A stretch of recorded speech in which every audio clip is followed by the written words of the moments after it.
پہلے لکھ دیا تھا پاکستان پرسپیکٹو ڈاکومنٹ 2003 میں کہ پاکستانی فوج کے اندر ایک بڑا مارشل لا اور جبر کرنے کی صلاحیت ختم ہو چکی ہے.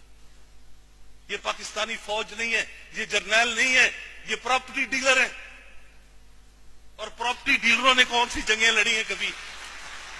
پراپرٹی ڈیلروں کی اور آڑتیوں کی اور دلالوں کی ذہنیت آپ جانتے ہیں کیا ہوتی ہے؟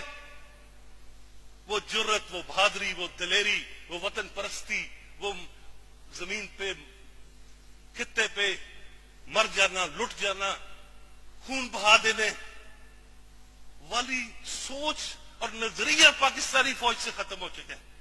پراپرٹی ہے, صرف اوپر کرپشن نہیں ہے, نیچے سپاہی سبدار کو پیسے دے کے چھٹی لیتا ہے. رشوت اتنی فوج کے اندر گھس چکی ہے اور اتنی کرپٹ آرمی کا کوہیژن اور ڈسپلن قائم نہیں رہ سکتا, جس کی وجہ سے اس میں جو جرت کا فقدان ہے, اس فقدان کی بنیاد پر وہ اپنے آپ کو اس طرح مسلط نہیں کر سکتی جس طرح 58 میں ایوب خان نے کیا تھا, یا ضیاء خان نے کیا تھا, یا ضیاء الحق نے کیا تھا. مشرف امریت, مشرف کہاں کی امریت؟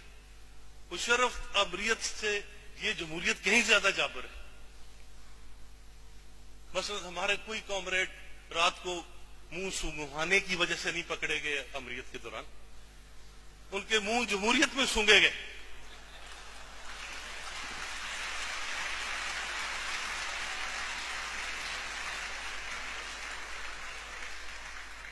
اور پھر ہمیں اٹارنی جنرل صاحب کی خدمات حاصل کرنی پڑی کہ جرمنی سے کامریڈ آئے ہوئے, یار اس کو چھڑوا دو ذرا. جس ملک کی عدلیہ, آزاد عدلیہ,